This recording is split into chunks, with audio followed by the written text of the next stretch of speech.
Bienvenue tout le monde à l'Informel. Aujourd'hui, je m'assois avec Julie Gauthier qui est atteinte d'une condition dégénérative de la vue qu'on lui a diagnostiquée à l'âge de 11 ans. Après une longue période de deuil, elle adapte sa vie à cette nouvelle réalité. En 2012, elle entreprend le défi de monter nul autre que le Kilimandjaro en Afrique. Aujourd'hui, elle aide les gens qui ont un trouble visuel en tant que spécialiste en réadaptation en déficience visuelle. Bienvenue tout le monde à l'Informel. Jean-François Joannis au micro encore une fois et c'est Sylvain à la réalisation. Et mon invité aujourd'hui, Julie Gauthier. Julie, merci beaucoup de prendre le temps de venir nous jaser aujourd'hui. J'apprécie énormément. Bonjour. Julie, c'est drôle. Je veux commencer en te racontant un petit peu ma réflexion que j'ai eue hier quand je préparais à te rencontrer aujourd'hui parce que je me disais, c'est rien comparé de perdre la vue, là, mais je suis daltonien. Puis souvent, les gens sont curieux, ils veulent savoir, ils essayent de comprendre c'est quoi être daltonien, puis ça, puis j'ai donc de la misère à leur expliquer, puis c'est difficile d'essayer de mettre en mots comment je vois les choses, tu sais.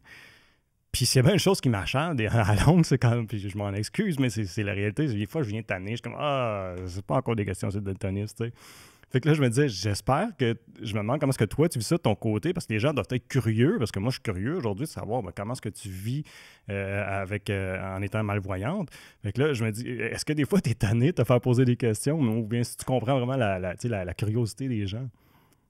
En fait, non, ce que j'apprécie, en fait, que les gens posent des questions parce que ça permet d'expliquer c'est quoi être non-voyant, puis aussi de sensibiliser à ma réalité parce que c'est quand même, tu sais, il n'y a rien de noir ni blanc quand on voit pas parce que, tu sais, la majorité des gens qui ont une déficience visuelle, leur reste un petit résidu de vision. C'est comme, OK. il y a tellement de façons de voir. Chaque personne qui a une déficience visuelle voit différemment, tu sais. Hmm.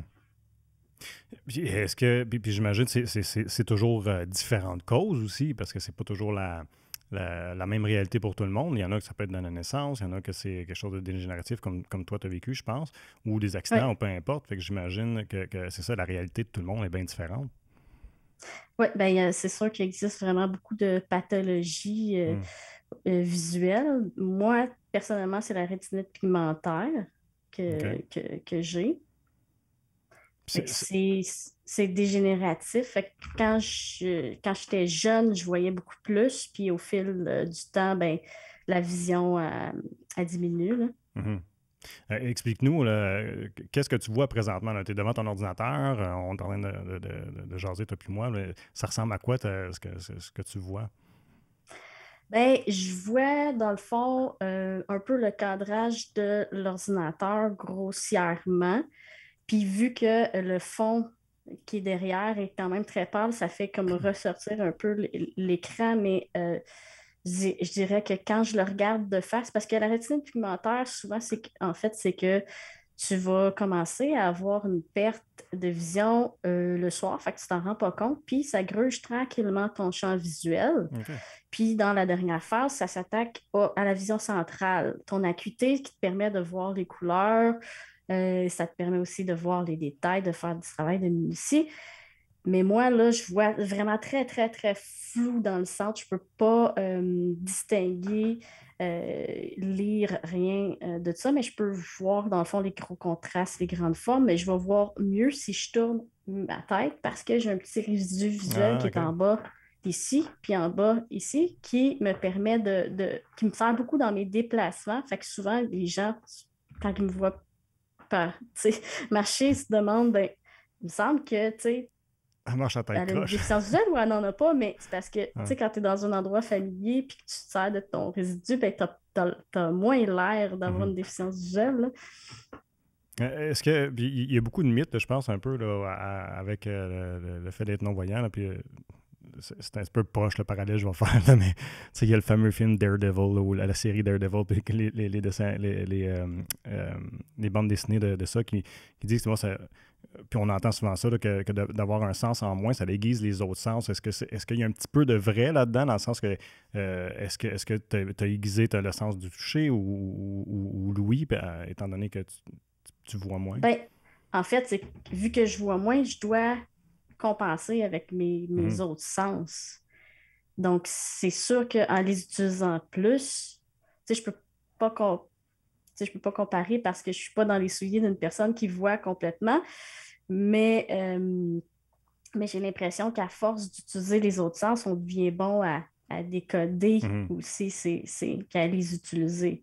Tandis que quand les gens utilisent, dans le fond, toi qui utilises ta vision, ben, euh, c'est ton sens premier d'accès à l'information. Fait Mhm. une fois que tu as ton information visuelle, tu ne vas pas aller chercher tes autres sens parce que tu n'en as pas besoin nécessairement, mais peut-être que je me trompe, mais Non, ça fait c'est du mon sens. impression. Ça fait du sens ce que tu dis, puis encore là, c'est vraiment pas grand-chose comparé à ce que toi tu vis, là, mais moi, étant daltonien, j'ai remarqué avec le temps à quel point, exemple, moi, à la maison, je sais pas, ma conjointe va dire peux-tu aller me chercher la paire de pantalons telle couleur? Puis là, moi, je réalise, mais je remarque jamais quelles couleurs qui sont les pantalons du monde parce que, tu sais, j'ai ce sens-là, il n'existe pas vraiment chez moi. Tu sais, tu sais, les couleurs sont pas là. Fait que je me fie toujours à autre chose. Pour moi, c'est le pantalon que, je sais pas, moi, qui est court, c'est le pantalon qui a l'air de telle affaire, mais c'est jamais le pantalon de telle couleur, tu comprends? Fait que je peux comprendre ce que tu me dis dans ce sens-là. Ou que telle texture aussi, j'imagine. Oui, tout à fait. Ouais, ouais, tu sais, le pantalon satiné, le pantalon de jeans. Euh, fait que c'est ça, fait que je peux très bien comprendre dans ce sens-là. J'ai déjà lu le livre un des livres de Michael J. Fox, qui lui est pris du Parkinson, tu sais, puis il racontait des anecdotes que je trouvais vraiment, puis avec beaucoup d'humour d'ailleurs, hein. Puis j'appréciais beaucoup son livre à cause de ça, mais il racontait des anecdotes genre du quotidien, tu sais, ne serait-ce que d'aller se brosser les dents, par exemple, tu sais, qui fait que, tu sais, pour la plupart des gens, c'est vraiment, tu sais, on prend ça pour acquis, là, on fait ça tous les jours, puis ça va bien, là, on brosse nos dents. Bon. Fait que j'aimerais ça que tu me parles de ton quotidien, parce que j'imagine que ton quotidien ne doit pas toujours ressembler au quotidien de tout le monde, parce que justement, tu dois, j'imagine, t'outiller de différentes choses pour pouvoir avoir des repères spatiaux, savoir ce que sont des. Ben, pour revenir avec la brosse à dents, où est-ce qu'elle est rangée ta brosse à dents, pour pas que tu ailles à la chercher, mettons, pendant 15 minutes le matin, tu sais. Fait que ça ressemble à quoi ton quotidien? Ben, je dirais que mon quotidien ne diffère pas vraiment de la majorité des gens parce OK. que, tu sais, dans le fond, on est des êtres d'habitude. Hmm. Tu sais, on va avoir tendance à mettre nos choses aux mêmes places. Ben, C'est vrai. moi, c'est juste qu'il faut que ce soit beaucoup plus à la même place. Puis quand je prends quelque chose, il faut que je le remette au même endroit parce que s'il n'est pas au même endroit, ça se peut que je le cherche un bon bout. Fait que ça, il n'y a pas. Puis, tu sais, pour faire les choses, ça va pas me prendre, tu sais, tant que ça des outils spéciaux, tu sais, pour faire la même chose qu'une autre personne, tu sais. Mais, en général, je dirais que il n'y a pas tant de différence que ça. Là où il va y avoir beaucoup plus de différence, c'est quand je vais utiliser un ordinateur Ouais, c'est ou ça quand que je vais à ça, je voulais utiliser m'en aller. Mhm. ouais, Comment ça fonctionne? les Parce que là, appareils mobiles. on échangeait des courriels, puis là, je me disais, ah, mais j'imagine que, bon, il y a une lecture, il y a une application qui lit, j'imagine, les courriels. Je sais pas, comment ça fonctionne pour toi? Ben, il y a différentes. Ça s'appelle un lecteur d'écran. En fait, c'est que ça peut te transmettre l'information de deux façons, par rétroaction sonore ou par rétroaction braille. OK. Euh, il y en a pour l'ordinateur, il y en a aussi pour les appareils mobiles. Il y en a même maintenant sur nos assistants avec écran tactile. OK. Donc, tu sais, tu vas faire, sur un appareil mobile, tu vas faire certains gestes, tu vas avoir une rétroaction sonore. Sur un ordinateur, tu vas utiliser des commandes clavier, puis tu vas avoir une rétroaction sonore de ce qui se passe à l'écran. Fait que c'est ce Mhm. qui me permet à moi d'accéder à l'information. OK. J'imagine le clavier, il y a le braille dessus. Le clavier, non, c'est un clavier conventionnel, Ah ouais? mais j'ai un afficheur braille. En fait, ça ressemble à ça, un afficheur braille. OK. OK, ça, tu mets tes doigts dessus, puis tu lis dans le fond avec tes doigts, c'est ça? Comme ça t'envoie En fait, il y a ici, c'est la partie où il y a des cellules qui vont ressortir, qui vont former, OK. dans le fond, les points vont sortir ou être entrés à l'intérieur, puis la forme de ces points-là, la position des points, c'est ce qui forme la lettre, la ponctuation ou OK. le chiffre, là. comment ça s'est passé, là? On pourrait peut-être faire un petit peu d'historique, là. À partir de quel moment est-ce que tu as appris que tu avais une condition qui ferait en sorte que tu allais perdre la vue? Puis ça a été comment pour toi de vivre ça?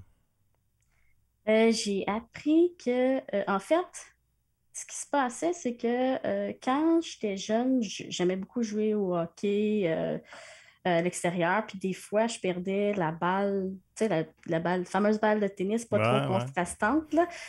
Je perdais la balle de vue, puis j'avais tendance, si j'échappais quelque chose, au lieu de regarder pour le ramasser, tâter avec mes mains, puis mon père, il a observé ça. OK. Puis un de mes oncles aussi qui en avait parlé à mes parents. Puis mon père, dans le fond, il venait de passer un champ visuel, puis il s'est dit, ben, je vais emmener ma fille passer un test de champ visuel chez un optométriste. Donc, j'ai passé le test de champ visuel, puis c'est là qu'on s'est aperçu que mon champ visuel n'était pas normal. J'avais peut-être 11 ans. OK.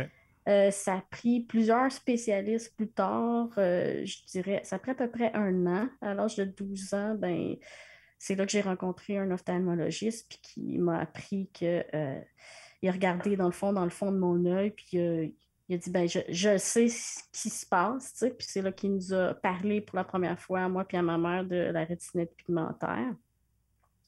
Puis au départ, ce qu'il disait, c'était que je pourrais probablement pas conduire. Il était quand même rassurant, mais tu sais, rétrospectivement, c'était déjà un choc, mais Mm. rétrospectivement, à l'âge où j'ai eu mon diagnostic, si je regarde toutes les personnes qui ont eu des diagnostics à cet âge-là, la vision a diminué très rapidement. OK.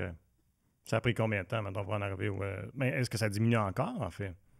Oui, ça OK. diminue encore, mais il m'en reste pas beaucoup, donc mais ce que j'ai, je l'apprécie quand même beaucoup là, Mhm. parce qu'il m'aide beaucoup pour me déplacer, mais je dirais que quand j'étais au secondaire, je pouvais encore écrire avec papier et crayon normal comme tout le monde. Au cégep, là, j'ai dû commencer à avoir des cahiers lignés avec des gros traits plus fins, puis à écrire avec des marqueurs qui ont un trait beaucoup plus gras. OK. Euh, Puis à utiliser une télévisionneuse. Puis je dirais qu'à la fin de mon cégep, début université, là, c'est là que ça. Ben, c'est en fait dans ma grosse partie cégep-université, c'est là que j'ai le plus perdu de vision, là. OK. Je- J'ai comme deux questions, je ne sais pas vers laquelle je vais m'en aller. OK. Parce que je peux imaginer, quand tu as 11 ans, puis tu apprends une nouvelle comme ça, bon, oui, il doit y avoir un choc, mais ça doit créer un certain stress, puis une anxiété, savoir, bon, mon Dieu, tu sais, ça ressemble à quoi? Mais, tu sais, parce que je veux pas, bon, ça change une vie, là. Fait que au niveau là, santé mentale, là, est-ce que c'est quelque chose. Ben, c'est vrai que quand on est jeune, si on est résilient, on a tendance à s'adapter assez facilement. Fait que je me demande, c'est ça, est-ce que ça a été Ben, plus ça ou bien ça a été plus la panique au début, puis ça a été difficile? ben, je dirais que moi, j'ai passé vraiment par les phases classiques du deuil, le Ouais, hein? choc, le déni. Je Mhm. voulais pas rencontrer de personne qui avait une déficience visuelle. Je Ah, voulais tu vois. rien savoir. Euh, j'ai commencé aussi tu sais, avoir des amis un peu plus rock and roll. Je me suis coupé les cheveux, j'avais des spikes, des grosses chaînes, une barbelle dans le sourcil. J'ai été un petit peu, Une phase tu rebelle sais, d'ado un une peu plus phase intense, là. rebelle, puis en même temps, tu sais, il y a l'adolescence aussi qui Ouais, rentre c'est ça. en ligne de compte. On veut être comme les autres, mais on n'est pas comme les autres. Mhm. Puis je pense que j'en parlais pas, en fait, aussi quand j'étais au secondaire que j'avais une déficience visuelle. Ça paraissait pas non plus. J'ai l'impression peut-être qu'on, qu'on demanderait à des amis de l'époque qui avaient remarqué, mais j'en parlais pas. Puis je dirais que c'est c'est vraiment ap- après la fin de mon secondaire que ça s'est comme un peu plus calmé, où là, tu sais, j'étais plus rendue dans la phase, OK, je m'adapte, tu sais, OK. j'essaie de L'acceptation était passer plus. à. On était plus en phase d'acceptation, j'imagine. Oui, exactement. Hmm. Mais ça a dû retarder le fait que, par exemple, si tu devais apprendre le braille, à titre d'exemple, mais j'imagine que ça a peut-être commencé plus tard que prévu parce que vu que tu refusais, peut-être, ou... En fait, on va apprendre le braille. C'est sûr que plus tôt est le mieux, mais ça dépend beaucoup de la vision de la personne. Si la personne, moi, j'avais beaucoup trop de vision à l'époque pour commencer à apprendre le braille OK, parce que ouais, mon moyen premier d'accès à l'information, c'était encore la vision. Mhm, mhm. Puis ça c'est pas que ça sert à rien d'apprendre le braille quand on a trop de vision, mais c'est qu'on l'utilisera pas, donc on va l'oublier.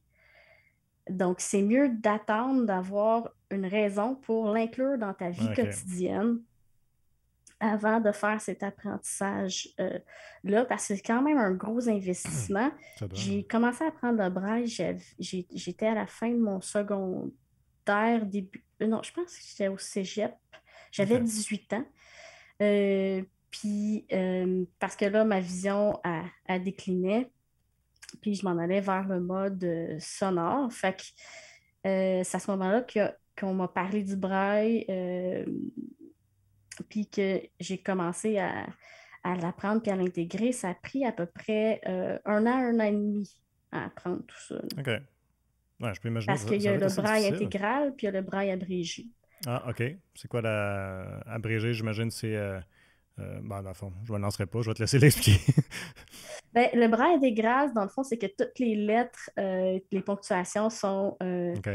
dans le fond, sont présentes L'abrégé, c'est quand on lit. Puis le braille abrégé, c'est qu'il va avoir c'est un peu le principe de la sténo. Oui. Il va avoir, dans le fond, des petits mots qui vont être remplacés Mhm, par des symboles. mhm. Il peut y avoir des symboles qui vont indiquer quelque chose en début, en milieu ou en fin de mot. OK. Donc, Puis j'imagine les mots communs aussi, là, tu sais, comme tu sais, la, le lait, ces choses-là, ça doit être au lieu d'avoir des lettres, ben, je sais pas ça, mais tu sais, ouais, c'est ça, les mots les plus j'ai- communs doivent revenir souvent, ben, qui en sont plus fait, abrégés, parce que j'imagine la bibliothèque de mots abrégés, là, c'est limité, là. la bibliothèque de mots Ben, abrégés, c'est-à-dire que, il y a à peu près en français, là, il y a plus de 900 symboles OK, en français à apprendre. hmm, Donc, c'est quand même quelque chose de gros, là. OK. Puis, parce que tu vois, j'avais pensé que euh, j'aurais pensé à l'inverse, c'est intéressant parce que j'avais pensé à l'inverse que c'était préférable de l'apprendre plus jeune parce que souvent, quand on est plus jeune, on gobe plus facilement l'information que quand on est plus âgé puis Oui, qu'on est habitué à autre oui, chose. Tu sais. Effectivement, quand tu es plus jeune, c'est mieux de l'apprendre. Si, mettons, ta déficience visuelle, ton moyen d'accès à Mhm, l'information, c'est pas la vision, c'est préférable plus on est jeune, plus la personne va justement acquérir de la vitesse puis l'intégrer dans sa vie mhm, quotidienne parce qu'elle va en avoir besoin. Par contre, si ton moyen premier d'accès à l'information, c'est ta vision, mhm. ça fait en sorte que, vu que c'est pas ton... tu vas- la personne va avoir tendance à toujours revenir à la vision OK. au lieu du braille, parce que dans le fond, elle n'en a pas vraiment besoin dans sa vie. Il faut en avoir besoin, en fait. Mhm. Ouais, je comprends. Ça a dû faire bien du stock pareil parce que là, tu essaies de faire des études post-secondaires, puis en plus, tu te rajoutes tu sais, l'apprentissage du braille. Là. Je peux imaginer que c'était une période assez rock'n'roll, là, pareil, là, au niveau tu sais, de l'emploi du temps. Là. Ben, oui, quand même, mais il faut dire que pendant mes études, tu sais, j'étais très centrée sur mes études, justement, parce que ça prenait tout mon temps, toute Mhm. mon énergie, là. C'est quand même quelque chose faire des études quand il nous manque un sens parce que, Ben, puis tu es en adaptation en plus en même temps de tout ça. Là, je veux ouais, dire, tu sais, ouais, c'est une effectivement. adaptation constante. Là, ça diminue, ça diminue. OK, là, je suis plus capable de faire telle chose, telle chose. Puis tu essaies de continuer ton quotidien. Là, tu sais, je peux imaginer que c'est pas Mais évident. on m'a quand même très bien préparée parce que le centre de réadaptation avec où j'allais, qui est le centre de réadaptation de la ressource en Outaouais, euh, tu sais, c'était des SRDV qui avaient beaucoup d'expérience puis qui savaient un peu qu'est-ce qui m'attendait. Donc, ils ont été. C'est le fun parce que j'ai été ouverte à ce moment-là, mais ils ont été comme un peu plus en amont, en prévention. Fait que Mhm. j'ai appris un peu avant d'en avoir. euh, Avant d'être obligée Ouais, de ouais. changer de mode. Fait que j'étais. Fait que ça m'a vraiment permis justement d'adoucir tout cet apprentissage-là Mhm. qui aurait été gros d'un coup, tu sais, que j'aurais Mhm. pas pu fonctionner si. Puis ta famille autour de ça aussi, comme tes parents, tout ça, ça a été quoi leur réaction? Je m'imagine nous autres aussi ont vécu un certain choc. Là. C'est quand même c'est quand même flou pour moi, mais Hmm. c'est sûr que moi je me souviens, tu sais, quand on s'est fait annoncer le diagnostic, ma mère était avec moi, puis tu sais, pour elle, on a pleuré toutes les deux tout le long dans l'auto Ah, en j'imagine. revenant. Ouais. Et je sais que ma mère, elle, était comme. C'est une personne qui est beaucoup dans l'action, fait que, tu sais, Ouais. dès qu'il y avait un article, elle voulait que. Elle m'en parlait, elle voulait que je le lise, mais moi, Mhm. j'étais dans ma phase où je ne veux pas en entendre parler. Euh, Je pense qu'elle, tu sais, elle était plus dans elle voulait faire quelque chose pour m'aider, mais elle ne ben ouais. savait pas quoi, pas quoi faire. Fait que, tu sais, pour eux, ça a été quand même quelque chose. On ne s'est jamais assis tant que ça pour euh, parler Je leur ai jamais tant que ça posé cette question-là. Je Ah, pense que toi. ça pourrait être intéressant comme conversation, là.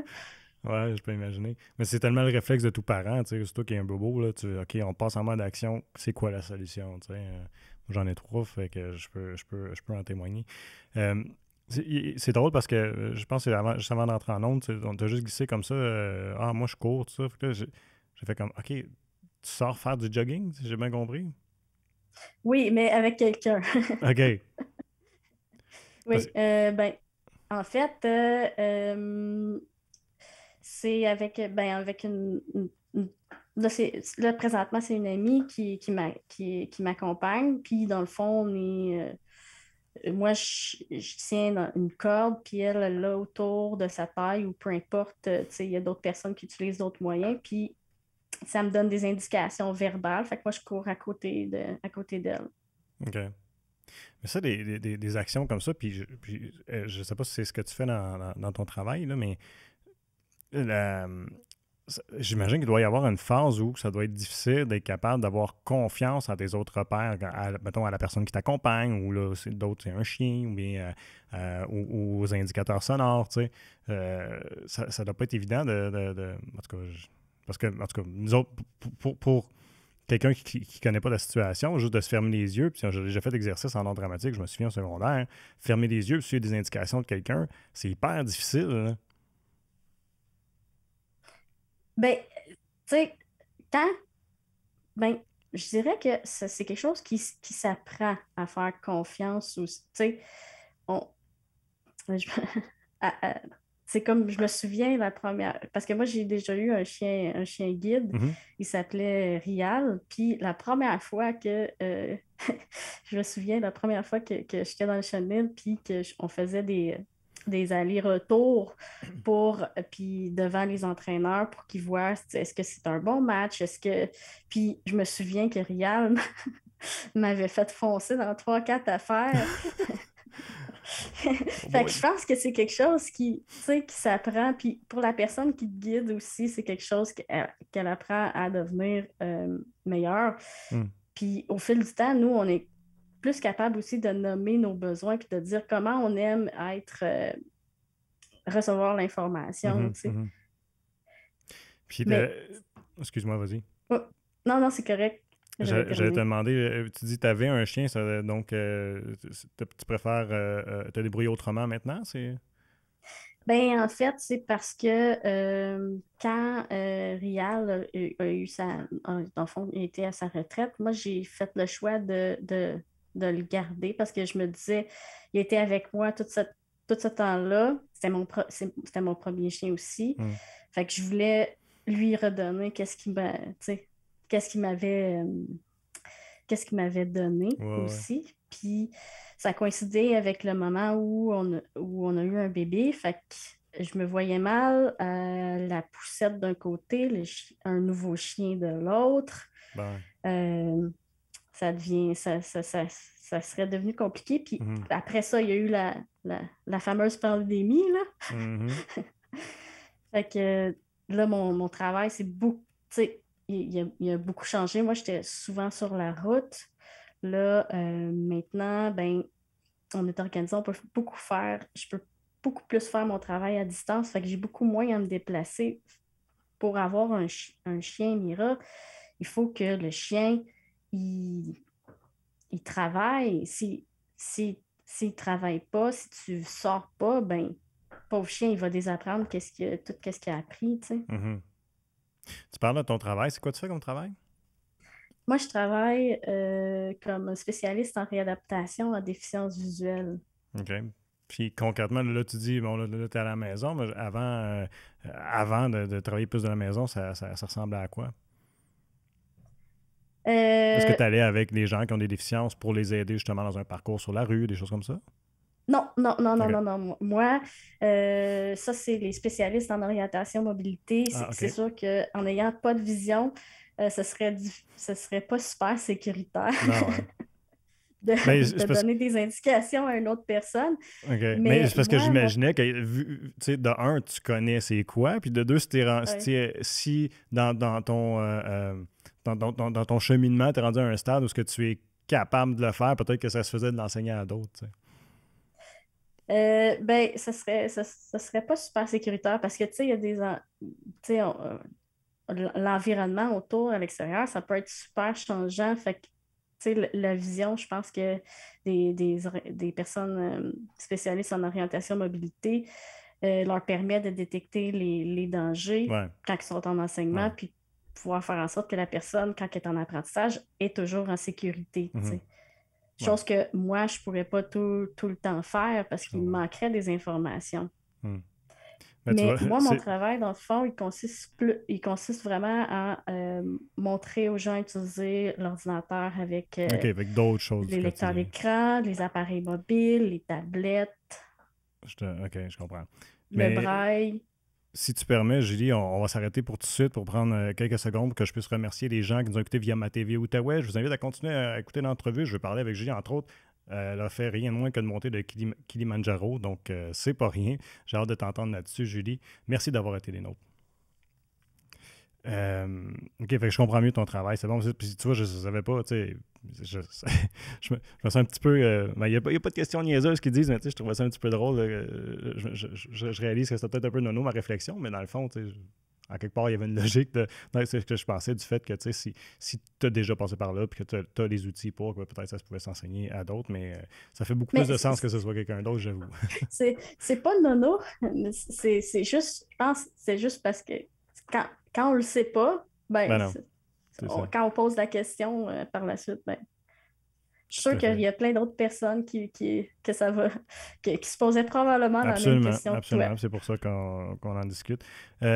Une chose que je me demandais, c'est le fait que tu aies eu, parce que tu sais, bon, tu côtoies des gens qui sont malvoyants, donc j'imagine que vous avez chacun t'as toutes sortes d'histoires, tu sais, puis t'as toutes sortes de vécus auxquels tu peux comparer, mais le fait d'avoir eu la vue et de la perdre, est-ce que tu considères que tu es chanceuse parce que, dans le fond, lorsque, exemple, tu entends un son, tu es capable d'avoir un rappel visuel de qu'est-ce que c'est visuellement versus quelqu'un, par exemple, qui aurait perdu la vue très jeune ou encore qui ne voit pas dès la naissance? Ben, moi, je pense que oui, en quelque sorte, c'est une chance parce que j'ai pu développer tous les concepts, les couleurs, je les Ouais, connais ouais. mentalement. Tu sais, si tu me Mhm, dis rouge, ça réfère à quelque chose mhm, pour moi, la couleur rouge. Si tu me dis une chaise, ben, j'en ai vu toutes sortes de chaises. Tu sais, c'est pas juste un modèle de chaise qui me vient en tête ou trois, quatre modèles, tandis que les personnes qui naissent avec aucune vision, ben, il faut dans le fond, qu'il faut qu'ils développent, c'est qu'on, tu sais, il y a ça prend beaucoup plus d'expérimentation pour développer, dans le fond, le même concept. Tu sais. je comprends. Une chaise, ben, c'est niaiseux, mais il y en a, il y en a vraiment beaucoup de différentes façons, mais pour comprendre, il faut que la personne touche, explore, tu sais. Mhm. Fait que moi, je pense que c'est sûr que de mon point de vue, c'est vraiment aidant pour moi, là. Mhm. Est-ce que avec le temps, par contre, est-ce que est-ce qu'on peut perdre certains concepts dans le sens que ça fait tellement longtemps, supposons que tu as vu un truc ou quelque chose que tu as vu une fois dans ta vie par le passé, est-ce qu'il vient un temps que t'oublies un peu, tu sais, c'est quoi, à quoi ça ressemblait encore ça, tu sais? Ben, je pense que oui. Je pense que oui, parce que, tu sais, la mémoire est une faculté qui oublie. Tu sais, souvent, on essaie de se remémorer quelque chose, puis ça vient juste pas. Ben, ça, c'est pour n'importe qui, mais pour moi aussi, tu sais. Mhm. Et tu sais, quelque chose que j'ai pas vu souvent ou quelque chose que j'ai pas vu depuis plus longtemps, ben, tu sais, c'est comme, je me souviens pas du visage de mes parents, tu sais. Wow. Ouais, c'est vrai, dans le fond, des visages, ben oui, des visages comme de quelqu'un que tu as connu il y a très longtemps, ouais, perdre l'idée de qu'est-ce que la personne a l'air spécial. Tu sais, là, maintenant, je les imagine, mais j'ai des traits. C'est les traits qui sont flous, là, Mhm. parce que, tu sais, ça fait tellement longtemps que je- que je- que j'ai perdu la vision Ben que oui. pour moi, c'est... J'allais dire pour certaines personnes, tu sais, peut-être dans leur tête, ils restent toujours jeunes, tu sais, on n'est pas capable de les concevoir vieillir, fait que c'est un Il n'y aura pas de avantage rides. pour certaines personnes, tu sais. Hey, faut qu'on parle du Kilimanjaro. Vraiment Oui, spécial. Dans un, pour n'importe qui de le monter, c'est quand même un exploit parce que j'ai lu que je pense, c'est le tiers des personnes qui réussissent même pas à faire toute la montée. Comment c'est venu cette idée-là, puis pourquoi? en fait, c'est venu... Moi, je participais à un spectacle de la Fondation Lani pour la prévention du suicide et la promotion de la vie. Hmm? Puis je faisais aussi partie du conseil d'administration de cet organisme-là. Et puis, après un spectacle, on était avec l'animateur autour d'une table et puis, dans le fond, le petit groupe qui organisait le spectacle. Puis, je me souviens plus qui a lancé sur la table que ce serait intéressant d'aller monter le Kilimanjaro. Puis, euh, l'animateur m'avait dit, hey, tu devrais le faire. Hmm? Puis, je suis comme, hey, ben non, je peux pas faire ça. Je suis revenue chez nous, puis j'en ai parlé avec mon père, puis je me souviens plus si ma soeur était là. Euh, puis finalement, on en est venu à trouver que ce serait une bonne idée. Fait Hmm? que c'est à travers, dans le fond, l'organisme de la Fondation Lamy que j'ai vécu toute cette expérience-là, là. OK.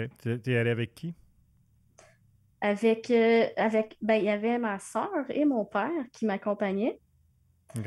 Il y avait, dans le fond, Lucien Mignot qui était un somme voyons, un somme de la ressource. OK. Mais lui, dans le fond, il allait à titre personnel, là. C'était juste parce que ça lui tentait d'embarquer dans. OK. Il y avait Rémi. On était peut-être. Il y avait Isabelle aussi. On était à peu près 8 de la fondation. Au départ, André Tremblay était supposé de venir avec nous, ce qui est l'une des deux fondatrices de la fondation Lani. Puis finalement, elle a pas pu monter par un concours de circonstances, là. Puis, vu que ça a été quoi, mettons, bon, tu te lances là-dedans, est-ce qu'à un moment donné, tu as eu des doutes, premièrement, en te rendant, dire ouf, qu'est-ce que je fais là? Euh, la première, en fait, on a, qu'est-ce qui a aidé, c'est on a fait en fait deux montagnes. On a fait le Mont Meru, OK? puis on a fait le Kilimanjaro par la suite. La première montagne, le Mont Meru, c'était dans le but de nous préparer, dans le fond, à l'altitude. Puis, dans le fond, dans le fond, les sensations comment on se sentirait dans les hauteurs. Moi, je n'avais pas pu monter le dernier petit bout du Mirou parce que j'avais eu je me sentais pas super bien. Puis aussi, c'était moins aménagé ce dernier petit bout-là. OK. Fait que c'était comme un peu plus compliqué. Il y avait des super grosses roches un peu partout, là. Fait que pour moi, c'était comme vraiment comme pas super agréable. Déjà que je me sentais pas bien. Puis par la suite, en montant le Kilimandjaro, je me suis rendu compte que c'est quand même quelque chose. On dirait que j'avais pas de stress sur le Mont Meru, mais quand est venu le temps d'être sur le Kilimandjaro, ben, c'est peut-être aussi parce que pour moi, c'était plus un bonus, le Meru, mais quand on a commencé le Kilimanjaro, là, le stress pour moi a commencé à augmenter, puis j'ai commencé à avoir peur de ne pas être capable de me rendre jusqu'au bout. Je réussissais quand même à gérer pas, pas pire, mais c'était quand même tout le temps une petite idée qui était là en arrière-plan, là.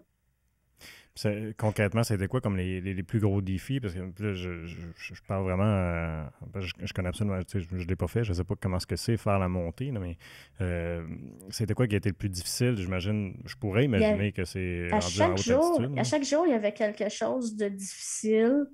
Comme par exemple, il y a eu une journée où on marchait à travers des genres de galets qui, tu sais, ça ballotte un peu. OK.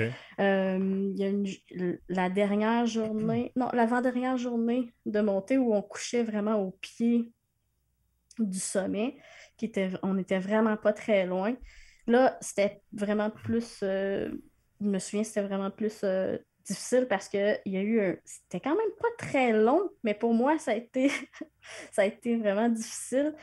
Il fallait monter avec les bras, les jambes, puis, tu sais, rendu en haut de ça, je me souviens, je m'étais mis à pleurer parce que j'avais trouvé ça difficile, là. Ben, j'imagine. Puis là, mettons, dans une situation comme ça, comment c'est-tu juste toi qui se débrouille pour tes repères? Ou bien si, bon, les personnes qui t'accompagnent disent, ben, regarde, il y a tel rocher ici, tu peux t'agripper, ou amène ta main ici, ou qui t'aide à cette Ben, c'est façon-là. sûr qu'on s'était pratiqué pendant toute une année. C'est sûr que j'ai pas pu me pratiquer autant que j'aurais voulu parce que j'étais à ce moment-là aussi en train de faire mon diplôme d'études supérieures à l'Université de Montréal pour être SRDV. Fait que je revenais les fins de semaine pour aller m'entraîner avec le groupe en Outaouais. OK. Fait qu'on avait développé tout un système de mots, puis de où ma mère aussi avait fabriqué, parce que ma mère est quand même très bonne, elle a plein d'idées, puis mon père, il avait pensé à un manche télescopique, fait que c'était comme un manche de Swiffer qui pouvait s'étendre ou se rapetisser au besoin, qui était accolé sur notre hanche, qui était fixé avec un velcro. Donc, si on avait besoin de l'enlever rapidement, ben, on enlevait tout simplement, on décrochait le velcro, puis c'était parti, on pouvait être libre de nos mouvements. Fait que moi, j'étais derrière la personne, puis la personne me disait, OK, il y a une marche, tu sais, on descend. Puis quand la personne tourne à gauche ou à droite, je le sentais aussi sur ma hanche, la OK, direction. OK, Donc, ouais. ça donnait quand même aussi des informations. On s'est aperçu, par contre, rendu sur les montagnes, que c'était difficile pour le souffle, pour les personnes qui me dirigeaient. Ils ne pouvaient pas tout le temps me parler parce que plus on est en hauteur, moins on a de souffle. Fait que là, il y a quelqu'un, dans le fond, il y avait, c'est soit Rémi ou soit Lucien qui se positionnait derrière moi. Puis des fois, Lucien puis Rémi, je pense que Lucien m'a guidé aussi à quelques reprises. C'est un peu fou, ça fait quand même 10 ans. Mais il y en avait une personne qui était en arrière, puis tu sais, quand on devait monter quelques rochers, ben, il me disait, OK, monte un peu plus la jambe. Fait que comme ça permettait à la personne qui était en avant de dire moins de mots, de quand même diriger, mais qui avait comme... C'était vraiment de l'entraide, en fait. Hmm. J'étais partie avec deux guides, puis j'ai fini avec un peu tout le monde qui m'aidait, tu sais. Puis, tu en as parlé un petit peu, dans le fond, fait que tout ça, vous étiez préparé, vous avez fait de la préparation. Je me demande, tu sais, bon, oui, il y a le guide, tout ça, mais autre, c'est-à-dire le guide, là, le bâton que tes parents ils ont aidé à fabriquer, tout ça. Mais quoi d'autre que vous avez pu faire en préparation? Parce que non seulement quelqu'un qui va le faire normalement a besoin d'une préparation, là, il doit se mettre en forme et tout ça, mais de ton côté, évidemment, ça demande, j'imagine, une préparation supplémentaire. Ben, en fait, c'est un peu la même chose. Comme je t'ai dit, c'est vraiment, on a développé le langage, mais le Hmm. langage, on l'a développé en marchant aussi. On est allé aussi, on allait à peu près, on allait régulièrement, dans le fond, s'entraîner dans le parc de la Gatineau Mhm. pour marcher. On est allé même, on avait marché jusqu'au lac Philippe, puis on avait campé là, à l'extérieur, pour se préparer un peu au camping. Hmm. Qu'est-ce que ça serait? Parce que dans le fond, on savait qu'on allait coucher dans des tentes, là. Ouais, puis encore là, je peux imaginer, hein, tu sais, tantôt, ce qu'on parlait en début d'émission, on a dit, ben, tu sais, on a des gens d'habitude, on place les choses tout le temps à la même place, tout ça, mais là, tu arrives dans une situation que, tu sais, ton quotidien, il n'est pas là, là, c'est tout du nouveau. Fait que ça doit pas être évident de t'adapter dans une situation de, exemple, camping. Ben, c'est sûr que, tu sais, on fait rapidement tu sais, on fait le tour. Tu sais, j'avais la chance aussi de le faire avec mon père puis ma soeur qui me connaissaient très bien. Puis Ouais. j'avais la chance aussi d'avoir Lucien tu sais, il a travaillé toute sa vie auprès des personnes avec une déficience visuelle. Fait que ça, c'était super aidant, tu Mhm. sais. Fait que j'ai eu cette chance-là d'avoir des personnes qui connaissaient ma réalité puis qui étaient sensibles, puis que quand ils voyaient que j'avais de la difficulté, puis même toutes les autres qui nous accompagnaient, Isabelle, Céline, Rémi, ils étaient hyper sensibles aussi. J'ai toujours senti que je pouvais demander quelque chose. euh, ou que s'ils voyaient qu'il y avait quelque chose qui n'allait pas, ils venaient me chercher, tu sais. Mhm. Je sais pas si c'est nous autres, Sylvain, à la console, ou bien si c'est toi, Julie, quand tu as bougé tantôt, là, ton son il a baissé. Je sais pas si c'est nous autres, Sylvain? Ah, il est encore Tout est baissé? beau. OK, ah, il me dit que tout est beau. OK. J'allais te demander, une fois rendu au sommet, euh, toi, tu vis l'expérience d'une certaine façon, puis les gens qui ont une vue normale le vivent d'une autre façon, nécessairement, parce que, bon, la vue doit être assez extraordinaire en haut. Est-ce qu'il y a eu un moment euh, où des gens qui t'accompagnaient, t'ont décrit ce qu'ils voyaient? Ou si tu l'as Euh, juste vécu à ta façon avec la perception de tes autres sens, l'air, le vent, ce que tu étais capable de voir. oui, ils m'ont quand même décrit un peu qu'est-ce qu'il y avait autour, mais tu sais, c'est difficile quand même de décrire des Je peux paysages, imaginer. là. Mais tu sais, j'étais capable de voir, il n'y avait pas grand-chose, là, tu sais, en haut au sommet, tu sais, il y avait pas... il y avait comme, tu sais, c'était rocheux, tu sais, il y avait une pancarte qu'on est allé se faire une photographie à OK. côté, tout le groupe. Euh, Puis on n'a pas resté longtemps, en fait, en haut, Ben, j'imagine que tu peux pas complètement. parce que il doit y avoir un certain laps de temps que tu peux rester à cette température-là puis à la quantité d'oxygène qu'il y a là. Je sais pas, parce qu'on avait couché quand même vraiment pas très loin de OK. ça, là. On OK. était. Mais je te dirais qu'à ce moment-là, moi, j'étais beaucoup affectée par l'altitude. Ça OK. m'a pris, c'était pas très long, le dernier petit bout qui nous restait à faire, mais ça m'a pris beaucoup de temps. En fait, j'ai ralenti un petit peu le groupe parce que j'avais de la difficulté avec l'altitude, là. Puis toi, personnellement, qu'est-ce que tu dirais que ça t'a apporté d'avoir relevé ce défi-là, après coup? Là? Ben, c'est sûr, je pense que je suis très fière de l'avoir fait. Euh, Ça m'a apporté, tu sais, je pense que je- je me dis que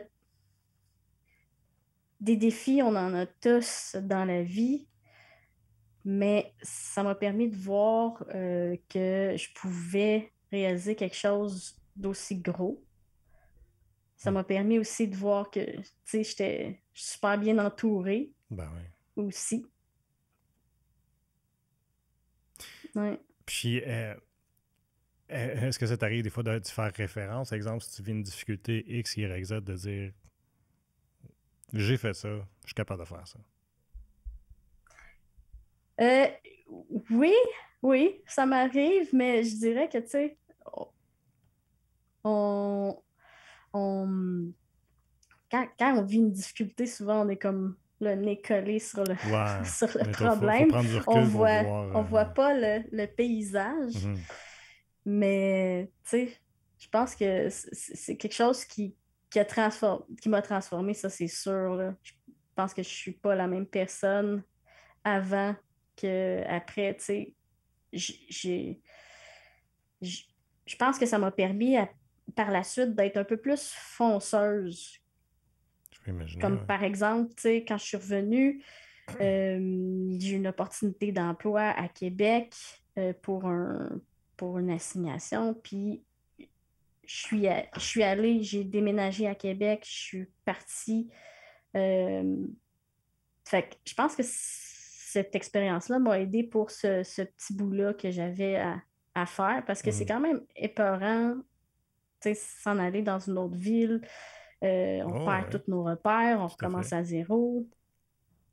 Ben, c'est stressant pour le commun des mortels. Fait que quand tu as une situation comme la tienne, je peux imaginer que c'est doublement stressant. Puis, je sais pas c'est quoi ta situation familiale, tu sais, conjoint, tout ça, mais j'imagine que tu as besoin de bout d'accompagnement aussi à chaque fois que tu fais quelque chose comme ça. Là. Ben, à l'époque, mon copain aussi, il avait déménagé avec moi, mais euh, lui aussi, il avait une déficience visuelle, là. On OK. n'est plus ensemble maintenant, là, mais tu sais, on s'entraidait quand même beaucoup, là, Mhm. mais ouais. Est-ce que tu penses des fois à d'autres trucs, d'autres défis du genre que tu aimerais relever, ou ne serait-ce que de retourner faire le Kilimanjaro ou un autre mont ou un autre endroit où tu peux faire l'escalade ou une visite quelconque que tu chéris comme rêve de dire ah, je devrais faire ça comme pour me donner un autre bon défi. Euh, non, en fait, là, comme défi, je pense que pour moi, la montagne, c'est check, c'est done. Ouais.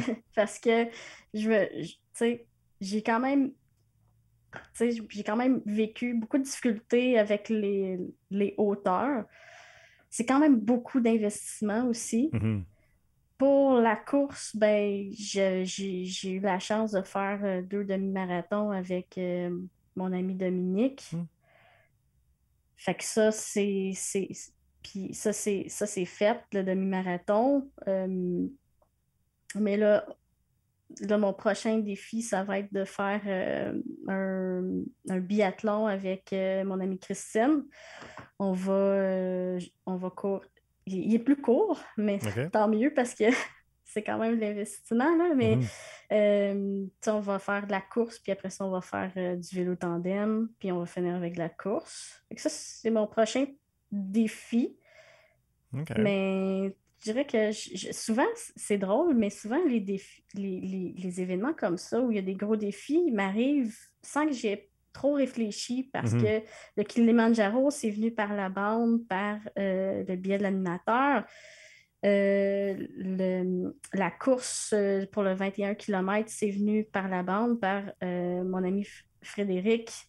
Euh, je on courait avec l'Association sportive des aveugles du Montréal métropolitain. Puis il m'a dit, toi, tu serais capable de faire un demi-kilomètre, pas un demi, un 21 km. Puis, puis, fait que là, finalement, ben, Dominique a dit, je le fais avec toi. Puis elle avait déjà fait. Elle a dit, je le fais avec toi si t'embarques. Fait que j'étais comme, OK, je vais le faire. Fait que, tu sais, souvent, ça m'arrive, puis je le cherche pas, tu sais. Ah, ben c'est le fun. Peut-être qu'il va y en avoir d'autres histoires ou d'autres défis ou aventures qui vont se présenter à toi comme ça. Je te dis vraiment un gros merci pour ton ouverture, de nous avoir parlé de ce que c'est que la réalité là, d'une personne qui est malvoyante ou non-voyante. C'était vraiment une belle conversation, j'apprécie beaucoup. Ben, merci à toi. Merci tout le monde d'avoir été à l'écoute et je vous invite à nous suivre sur nos différentes plateformes web pour regarder ou écouter toutes nos émissions.